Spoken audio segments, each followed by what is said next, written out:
back. This is Tuesday lunchtime. City politics now. The Democratic Alliance welcoming a decision by the Supreme Court of Appeal to reinstate it in the city of Tshwane, the Tshwane Metro. It was placed under administration a few months ago, you might remember, and has been without a mayor or council for months. The DA Gauteng chairperson, Mike Moriarty, joins me now. Mr. Moriarty, good afternoon to you. So you're back in charge. Is this with immediate effect, I presume?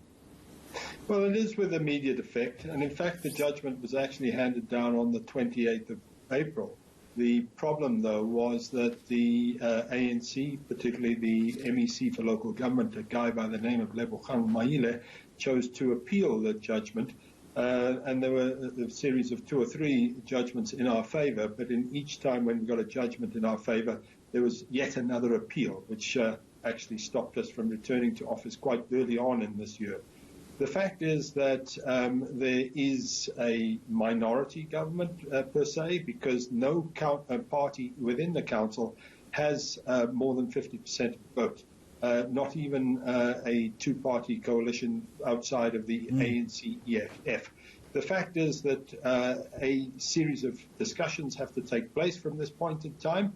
There needs to be a council meeting at which there will be an election of a mayor. And that election may or may not result in a DA-led administration, although we are working very hard to ensure that it is one. And that council meeting could be either Friday this week or Monday next week. Given that there is a gap between reinstatement and actually trying to rule effectively and efficiently, which I would suggest to you is going to be very difficult, Mr. Moriarty, who in fact are you reaching out to right now? Well, we do have a standing arrangement with the ACDP, the Freedom Front Plus, and COPE within the City of Tshwane. Those are the members of the coalition in terms of an agreement that was set up nationally, and they remain coalition partners of ours. We were reliant on the voting arrangement with the EFF. At this point in time, we are not looking specifically to the EFF.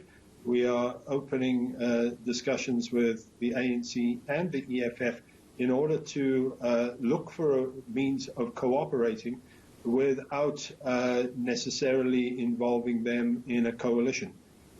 We, at provincial level, have a mandate from the DA's federal structures to talk to the ANC, and to the extent we need to, also to the EFF, to say to these parties, we need to get together to talk and to cooperate for the sake of the good governance of Indeed, and I'm sure the ratepayers are very frustrated around this.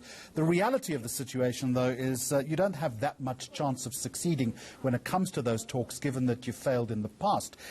Where does this leave the ratepayers? Because they are surely at the end of their tether, and this has consequences in terms of service delivery.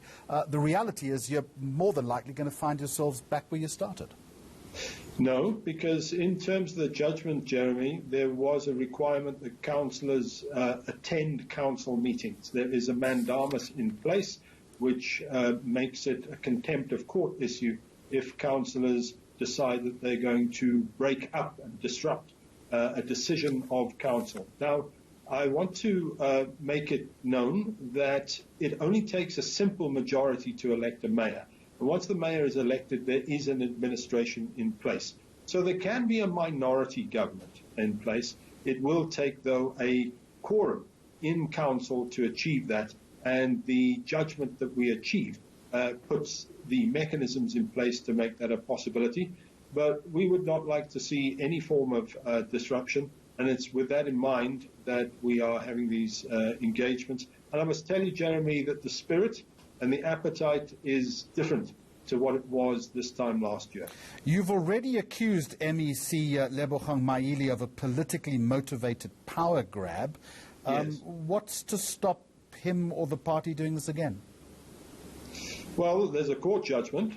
He would find himself in contempt of court unless, of course, the Concord outcome, which is still awaited, probably only come down early next year. But he would find himself on the wrong end of contempt of court if he tries any shenanigans.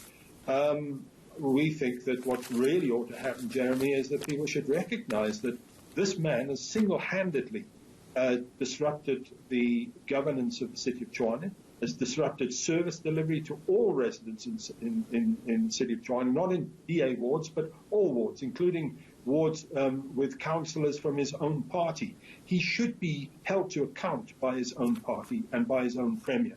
That's what ought to be happening at this point in time. All right, Mike Moriarty, thank you very much indeed. MPL, DA Gauteng Provincial Chairperson, thank you very much for joining us. This is